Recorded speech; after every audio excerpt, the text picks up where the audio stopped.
కృపా సత్య సంపూర్ణమై మా మధ్యలో నివసించుట న్యాయమా మమ్ము పరిశుద్ధ పరచుటనే ధర్మమా మహాగణుడవు మహోన్నతుడవు పరిశుద్ధ స్థలములోనే నివసించువాడవు శోధింపబడు వారికే మార్గము చూపించి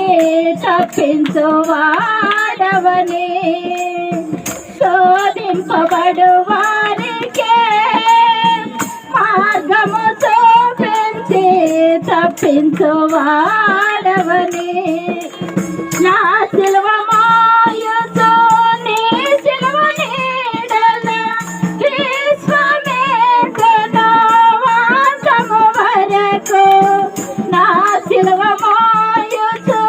నీ సిలువ నీడల విశ్వమేఘను వాసము వరకు హల్లెలూయా యేసయ్యా నీకే స్తోత్రమయ్యా హల్లెలూయా యేసయ్యా నీకే స్తోత్రమయ్యా మహాగణుడవు మహోన్నతుడవు పరిశుద్ధ స్థలములోనే నివసించువాడవు మహాగణుడవు మహోన్నతుడవు పరిశుద్ధ స్థలములోనే నివసించువాడవు.